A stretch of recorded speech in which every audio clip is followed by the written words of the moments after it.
सावरकर और संघ। लेखक डॉक्टर श्रीरंग गोडबोले। महान स्वतंत्रता सेनानी वीर सावरकर और डॉक्टर हेडगेवार दोनों ही महान व्यक्तित्व थे। उनका प्रभाव केवल उनके जीवन काल तक सीमित नहीं है। आज 125-150 वर्ष बीत जाने के बाद भी उनका प्रभाव बना हुआ है, बल्कि ये आगे और भी बढ़ता जाएगा। हिंदुत्व के समान लक्ष्य को सामने रखकर काम करने वाले ये दो महापुरुष थे। भले ही उनका जीवन पथ अलग था, फिर भी उसमें एक अद्वैत दिखाई देता है। स्वातंत्र्यवीर सावरकर डॉक्टर हेडगेवार की तुलना में आयु में 6 वर्ष बड़े थे। सावरकर का जन्म 1883 में नासिक जिले के भगूर गांव में हुआ था। जनवरी 1902 में उन्होंने पुणे के फर्ग्यूसन कॉलेज में प्रवेश लिया। अक्टूबर 1905 में पुणे में हुई बैठक में विदेशी कपड़ों की होली जलाने के कारण उन्हें कॉलेज के छात्रावास से निष्कासित कर दिया गया। उनके अगले 4 साल यानी 1906 से 1910 इंग्लैंड में अत्यंत तूफानी और क्रांतिकारी साल थे। इसके बाद उन पर न्यायालय में मुकदमा चला और 1911 में उन्हें अंडमान की जेल में भेज दिया गया। वहां वे 10 साल यानी 1921 तक रहे। उसके बाद उन्हें 1923 तक रत्नागिरी की जेल में रखा गया। उसके बाद वे पुणे के येरवडा जेल में थे। 1924 में उनकी रिहाई हो गई। हालांकि रिहाई के बाद भी वे रत्नागिरी में नजरबंद थे। उन्हें जिले से बाहर जाने की अनुमति नहीं थी और वे राजनीति में भाग नहीं ले सकते थे। उनको पूर्ण स्वतंत्रता 1937 में मिली। इसके विपरीत डॉक्टर हेडगेवार के जीवन का आलेख देखें तो 1889 में उनका नागपुर में जन्म हुआ। नवंबर 1907 में वंदे मातरम का उद्घोष करने के बाद उन्हें स्कूल से निकाल दिया गया। आगे 1910 में जनवरी में वे कलकत्ता में मेडिकल शिक्षा लेने के लिए गए। वे नागपुर में 1916 में लौटे। 1940 में 51 साल की उम्र में ही डॉक्टर का निधन हो गया। इस प्रकार सावरकर का बंधन मुक्त समय 1937 के बाद का था और वर्ष 1940 में डॉक्टर की मृत्यु हो गई। इस तरह दोनों का प्रत्यक्ष संबंध केवल 3 साल का ही रहा, लेकिन उससे पहले विभिन्न तरीकों से उनका अप्रत्यक्ष संबंध रहा। इन दोनों का अप्रत्यक्ष संबंध 1908 के बाद शुरू हुआ माना जा सकता है, क्योंकि इसी समय केशवराव हेडगेवार अधिक से अधिक क्रांतिकारी गतिविधियों में सक्रिय हो रहे थे। उनके नियमित पठन में केसरी, काल, भाला, अमृत बाजार पत्रिका जैसी पत्रिकाएं आती थी और निश्चित रूप से सावरकर का विदेश में क्रांतिकारी कार्य, उन पर चल रहे मुकदमे और अंडमान में कारावास की जानकारी भी इन्हीं माध्यमों से उन्हें मिलती थी। इसलिए यह निश्चित है कि हेडगेवार ने सावरकर के क्रांतिकारी कार्य पत्रिकाओं के माध्यम से पढ़े होंगे। उनका अप्रत्यक्ष पहला संबंध सावरकर के भाइयों के माध्यम से हुआ। तात्याराव सावरकर के छोटे भाई डॉक्टर नारायण राव हेडगेवार से 1 वर्ष बड़े थे। डॉक्टर हेडगेवार जनवरी 1910 में कोलकाता गए और वहां नेशनल मेडिकल कॉलेज में अध्ययन करने लगे। वे शांति निकेतन मराठा लॉज में रह रहे थे। वहीं पर उसी समय 31 जनवरी 1912 में नारायण राव सावरकर ने प्रवेश लिया। बाद में वे दंत चिकित्सक बने। 1931 में मुंबई के गिरगांव में संघ की पहली शाखा डॉक्टर नारायण राव के क्लिनिक के परिसर में स्थापित हुई। नारायण राव और हेडगेवार 1912 से 1916 तक एक साथ रहते थे और उस दौरान तात्याराव सावरकर अंडमान में थे। सावरकर को साल में 1 बार परिवार को पत्र लिखने की अनुमति थी। पहला पत्र 15 दिसंबर 1912 का, दूसरा 15 फरवरी 1914 का और तीसरा 9 मार्च 1915 का है। जब ये पत्र नारायण राव को मिले, हेडगेवार उस छात्रावास में उनके साथ मौजूद थे। ये पत्र नारायण राव अपने छात्रावास के मित्रों को पढ़कर सुनाते थे, जिसमें हेडगेवार भी शामिल थे। इस प्रकार ये अप्रत्यक्ष संबंध 1925 तक जारी रहा। 1920 में दिसंबर को नागपुर में लोकमान्य तिलक की अध्यक्षता में कांग्रेस का अधिवेशन होने वाला था, लेकिन उसी वर्ष अगस्त में तिलक का निधन हो गया। उस अधिवेशन की तैयारी में होने वाली सभाओं में कई प्रस्ताव पारित किए जाने वाले थे, जिनमें राजनीतिक बंदियों की रिहाई जैसे प्रस्ताव भी शामिल थे और विशेष रूप से सावरकर भाइयों की रिहाई पर जोर दिया जाता था। इस समय डॉक्टर हेडगेवार उन सभाओं में वक्ता भी थे। मेरे विचार से वैचारिक संबंध 1923 में हुआ। स्वातंत्र्यवीर सावरकर तब रत्नागिरी की जेल में थे। उन्होंने हिंदुओं की जो परिभाषा दी थी वो अंडमान के काल कोठरी में ही रची थी, लेकिन उसका विस्तार ग्रंथ रूप में रत्नागिरी की जेल में चुपके से 1923 में किया है। वो ग्रंथ, उसका हस्तलिखित, गुप्त रूप से बाहर भेजा गया और वो सबसे पहले नागपुर के विश्वनाथ केलकर के पास गया। इसके प्रकाशक विश्वनाथ केलकर नागपुर में वकील थे। वे सावरकर की अभिनव भारत संस्था के पहले सदस्य थे और मुख्य बात यह कि नारायण राव सावरकर की पत्नी शांताबाई के विश्वनाथ केलकर मामा थे।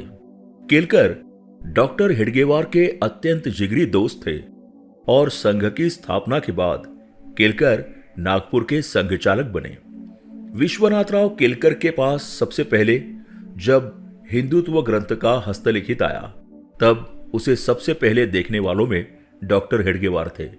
ऐसा उल्लेख डॉक्टर के जीवनी में मिलता है। उस पुस्तक में किए गए हिंदुत्व, हिंदू राष्ट्र के बारे में तर्कपूर्ण प्रतिपादन, समानता पढ़कर डॉक्टर को बहुत आनंद हुआ। यह पुस्तक बाहर आने के बाद डॉक्टर हेडगेवार ने तत्काल और आगे भी इसका प्रत्यक्ष प्रसार किया। नवंबर 1923 के पूर्वार्ध में तात्याराव सावरकर के बड़े भाई बाबाराव सावरकर जब नासिक से नागपुर आते थे, तब वे विश्वनाथ केलकर के घर पर ही रुकते थे। बाबा साहेब सावरकर के आने के कारण कई युवा समूह उन्हें मिलने आते थे, जिसमें डॉक्टर हेडगेवार भी शामिल थे।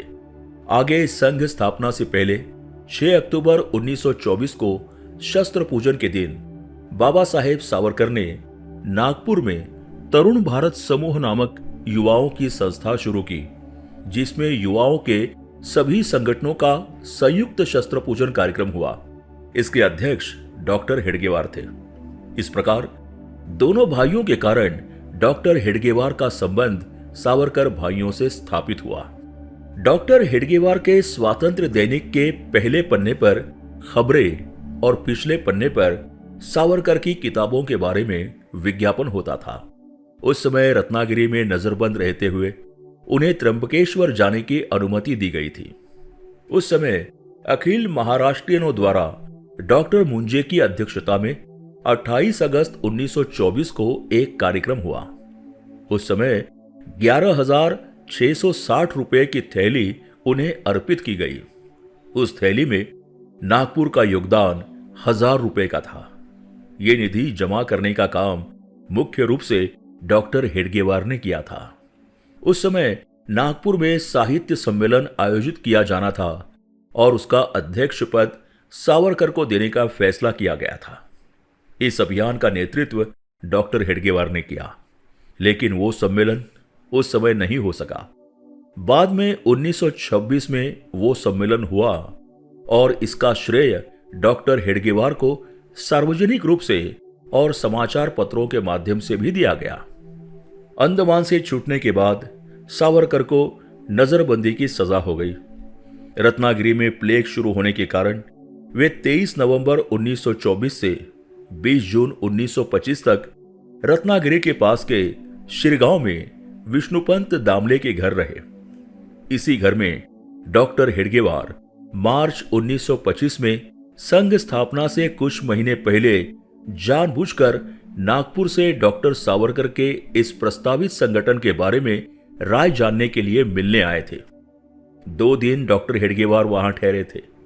इस घटना के गवाह रहे विष्णुपंत दामले के बेटे मोरेश्वर दामले ने सावरकर स्मृति पुस्तक में इस मुलाकात का वर्णन किया है। ऐसा कहते हैं कि डॉक्टर हेडगेवार को संघ वही स्थापित करना था। लेकिन सावरकर ने कहा था, जब तक मैं रत्नागिरी में हूं, आप संघ की शाखा यहां शुरू मत कीजिए, क्योंकि ब्रिटिश इसका संबंध मुझसे जोड़ देंगे और आपको कठिनाई होगी। इसी कारण चिपलून में संघ की शुरुआत हुई और सावरकर के 1937 में रत्नागिरी से मुक्त होने तक रत्नागिरी में संघ की शाखा स्थापित नहीं की गई। 17 जून 1937 को सावरकर का रत्नागिरी में विदाई समारोह हुआ। उसका आभार प्रदर्शन चिपलून में संघ का काम करने वाले माधवराव मुले ने किया। आगे आपातकाल के बाद वे संघ के सरकारी वाह बने। रत्नागिरी छोड़ने के बाद सावरकर का देश भर में संचार शुरू हुआ। उसी दौरान जुलाई महीने में वे पुणे आए। डॉक्टर हेडगेवार ने जुलाई महीने में पुणे के संघचालक विनायक राव आपटे को लिखे पत्र में सावरकर के प्रति अपना आदर व्यक्त किया। वे कहते हैं, सचमुच आप भाग्यवान हैं, इसमें कोई संदेह नहीं है। बैरिस्टर सावरकर जैसे अतुलनीय स्वार्थ त्यागी और निश्चल देश सेवक का आपको साथ मिला और उनके अमूल्य वाक विचारों का आपको आनंद लेने को मिला। हम भी इस दिन का इंतजार कर रहे हैं और परमेश्वर से हमारी प्रार्थना है कि वो शुभ दिन इस क्षेत्र को जल्दी दिखाए। विजयादशमी के संघ के कार्यक्रम में सावरकर को अध्यक्ष बनाने की डॉक्टर की इच्छा थी। इस बारे में पत्र व्यवहार भी हुआ। सावरकर ने उसे सहर्ष से स्वीकार भी कर लिया। डॉक्टर ने संघ स्वयंसेवकों को लिखे पत्र में कहा, 3 और 4 अक्टूबर को शस्त्र पूजा और विजयादशमी है। वे 2 दिन सावरकर के चरणों में अर्पित करें। उस अक्टूबर से पहले सावरकर वरहाड़ प्रांत परिषद के लिए 24 सितंबर 1937 को अकोला आने वाले थे। सावरकर का साथ मिले, इसलिए अकोला वालों ने डॉक्टर को आग्रहपूर्वक निमंत्रण भेजा था। उसके लिए डॉक्टर हेडगेवार उत्तर हिंदुस्तान की यात्रा अधूरी छोड़कर नागपुर आए और उसी रात वे अकोला चले गए। लेकिन सावरकर के अत्यंत बीमार होने के कारण ये परिषद रद्द हो गई और उस साल वे विजयादशमी के समारोह में भी नहीं आ सके। अंततः इन दोनों की प्रत्यक्ष मुलाकात 11 दिसंबर 1937 को हुई। सावरकर वरहाड़ और मध्य प्रांत के दौरे पर थे और 11 दिसंबर को सावरकर नागपुर पहुंच गए। तब उनके स्वागत के लिए डॉक्टर भी थे। दूसरे दिन 12 दिसंबर 1937 को सावरकर ने संघ में पहली बार शिरकत की। डॉक्टर हेडगेवार भी उनकी उपस्थिति से अभिभूत हो गए थे। उन्होंने कहा, यह संघ के जीवन का अत्यंत भाग्यशाली दिन है। उनके चरण स्पर्श से पवित्र होने वाली इस भूमि से बहने वाली हवा स्वयं सेवकों के श्वास प्रश्वास के साथ हृदय में जाकर उनकी राष्ट्रभक्ति को सदा जागृत रखेगी। डॉक्टर ने सावरकर को पुष्पहार पहनाया। सावरकर का उस मौके पर 1 घंटे भाषण हुआ। उस भाषण का कुछ अंश इस प्रकार था, सांगठनिक मन उत्पन्न करने की एक ही इच्छा से, क्रिया करने की वृत्ति उत्पन्न करने की दृष्टि से सैनिक संचालन की शिक्षा देने वाले ऐसे संघ का बहुत महत्व है। केवल स्वराज्य और स्वतंत्रता ये शब्द बोलकर लक्ष्य निश्चित करने के दिन अब चले गए। बाहर के परायों को भगाने से ही केवल स्वराज्य स्थापित नहीं होगा। हमारे अंदर जो घुसपैठिए हैं उन्हें भी सही जगह हमें दिखानी होगी, क्योंकि एक पर राज भागकर दूसरा हम अपने सिर पर ओढ़ लेंगे, ऐसा होगा। उनके भाषण को अत्यंत कठोर माना गया। सावरकर के इस 15 दिनों के दौरे में दोनों एक साथ थे और हर जगह सावरकर ने स्थानीय शाखाओं में जाकर भाषण दिया। उस दौरे का वर्णन करने वाले पत्र डॉक्टर हेडगेवार ने अपने कार्यकर्ताओं को लिखे।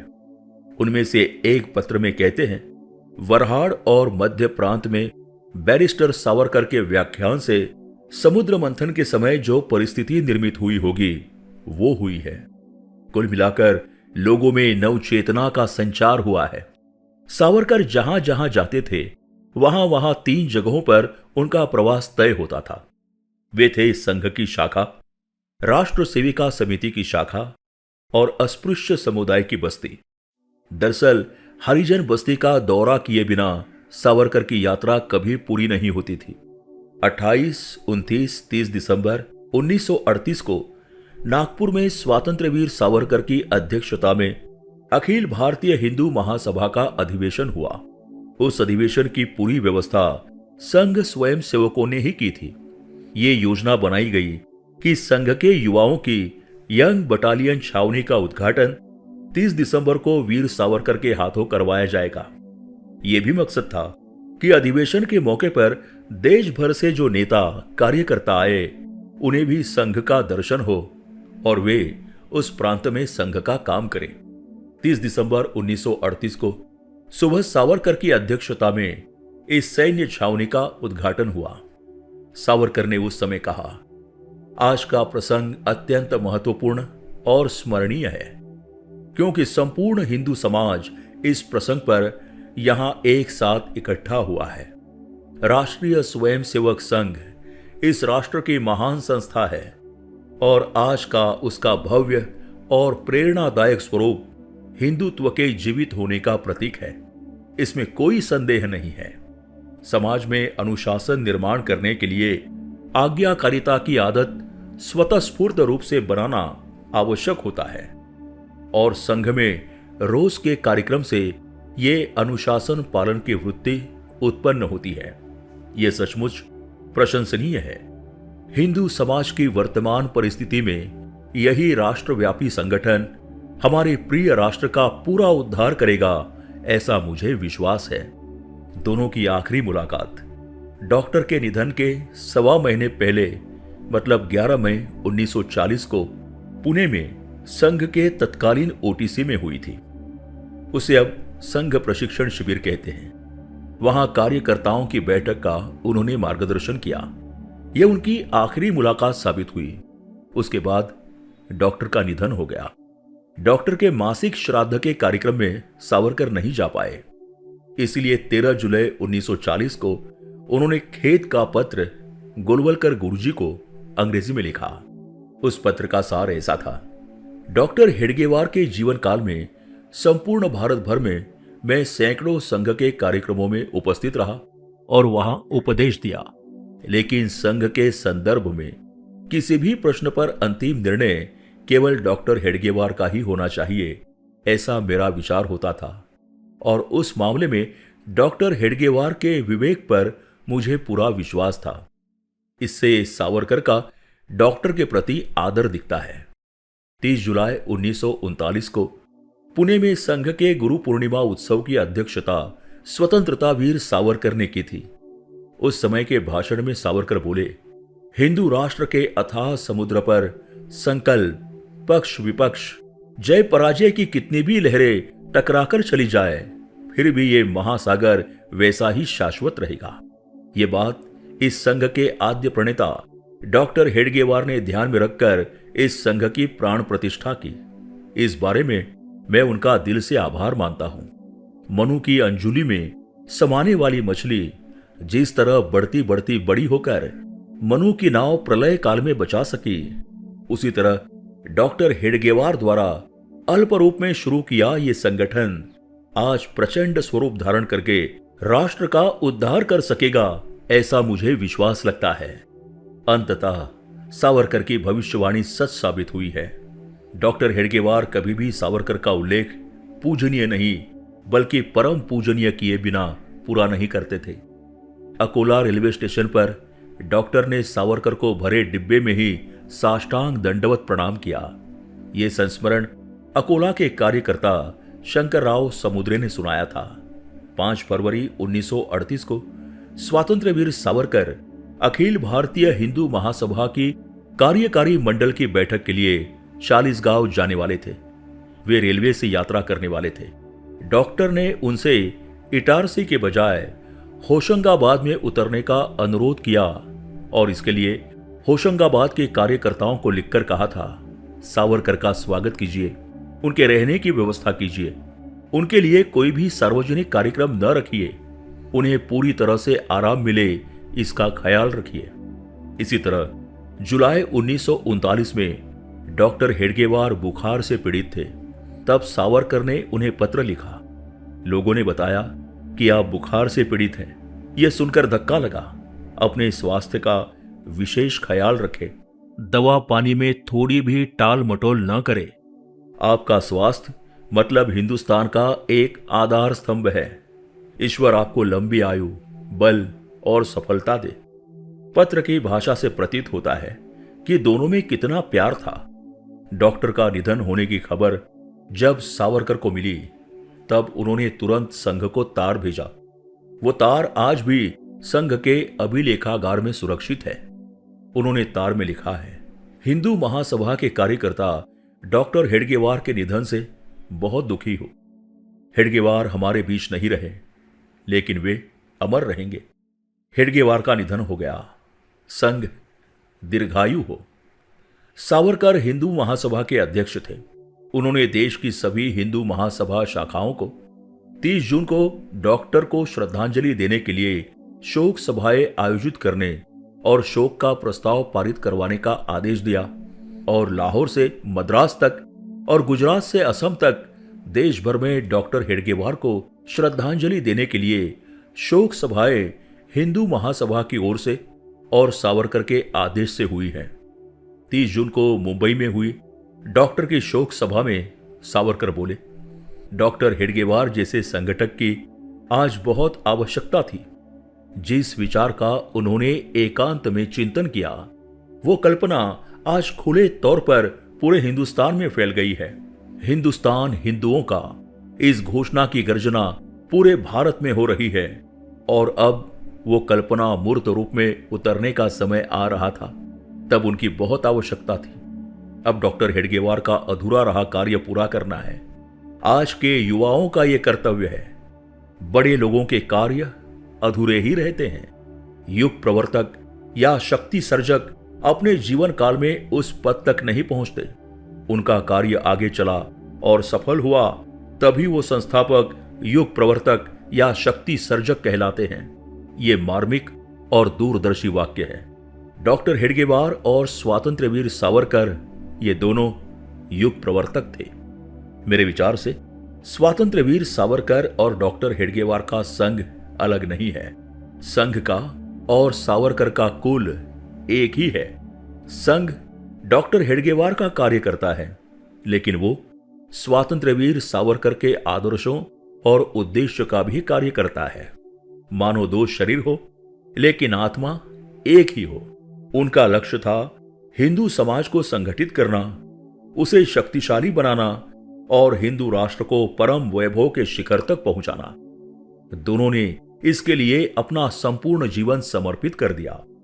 उनके विचारों से प्रेरणा लेकर और उनकी विरासत को आगे बढ़ाना हमारी जिम्मेदारी है। ये भावना हमेशा हमारे हृदय में जीवित रहनी चाहिए और हमें उसी दिशा में कार्य करना चाहिए।